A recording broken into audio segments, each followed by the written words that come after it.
The first time the Ring camera lit up at 3:07 in the morning, I brushed it off.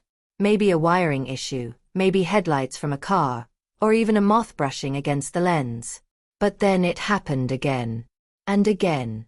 Always the same time, always the same distortion. Static crawling across the screen like a face pressing forward, never fully forming. I sat in the living room, staring at the feed while the rest of the house was quiet. My wife was upstairs, or at least I assumed she was. I forwarded the clip to tech support, more to comfort myself with routine than to get answers. A logical man follows procedure. When my phone rang back, that sense of logic collapsed. The voice on the other end was shaky, hushed. "Sir," the man whispered. His breathing came ragged. "Take your family and leave. I've already dispatched emergency services." The line went dead. And suddenly, silence wasn't silence. It pressed in heavy against the walls, thick with warning. At first I thought this was nothing more than an electrical glitch, a ghost story for people who needed to believe in shadows. But the man's words lingered. "Take your family and leave." I went upstairs. The bed was empty. My wife's phone was gone. The faint hum of the garage door reached me before I noticed the open laptop on her desk. A video call sat paused on the screen. A man's laugh frozen mid-frame.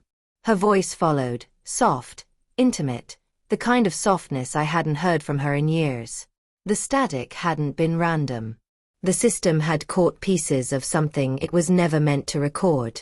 A private channel bleeding into mine. Betrayal doesn't thunder down like a storm. It seeps in quietly, like water finding cracks in the floorboards, until you realize the ground beneath you has rotted away. I shut the laptop and sat in the dark. My son was asleep down the hall, unaware. My wife was gone, out in the night with someone else. And the words from support echoed, "Leave now." But I didn't. Not yet. I chose silence, wearing the mask of a husband too blind to notice. Inside, I sharpened myself. Phone records. Deleted texts restored. Hidden folders pulled from the cloud. Dates, times, hotel bookings. A pattern so deliberate it mimicked love, except it wasn't love. It was erasure. She still kissed my cheek before work. Still met my eyes at breakfast. But now I measured every gesture like a scientist cataloging decay. I tested her. Mentioned a street she had no reason to know. Checked my watch when she slipped home late. She flinched each time. Barely visible, but to me it was scripture. And always the camera glitched at 3:07. Night after night. The house itself mocking me with reminders. The final proof arrived in a manila envelope slid across a polished desk. DNA results, surveillance photos, receipts. Her hand resting on his chest. Her body in a bed I'd never seen. That evening, dinner was set, wine poured.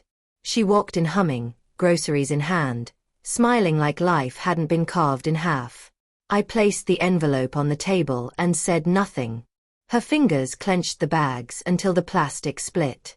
Shock rippled through her face. Fear. Panic. The raw scramble of a liar cornered. "Please, it's not what you think," she whispered. But it was exactly what I thought. And worse. I sipped the wine, heart steady, silence cutting sharper than words. She pleaded, tears streaming, begging for forgiveness that wasn't there. I let her drown in her own words. Then I slid my phone across the table. Open on the message thread I had sent hours earlier, to his wife. Her face strained. The groceries spilled across the floor. "I told her everything," I said calmly. "Every date. Every hotel. Every detail." Her mouth opened, but nothing came. "That static you thought was hidden?" I leaned back. It wasn't hidden from me. The silence that followed wasn't empty. It was surgical. Cold. Final. She wasn't crying for me anymore. She was crying for herself. I didn't stay to watch her collapse. I left her there, surrounded by broken eggs and torn receipts, the envelope bleeding truth across the table. I checked on my son, still sleeping peacefully, untouched by the storm. The camera never glitched again. Not that night, not the next. Because I understood now. It hadn't been a malfunction. It was a warning. The system had shown me the ghost inside my own home. And once I'd seen it, there was no going back.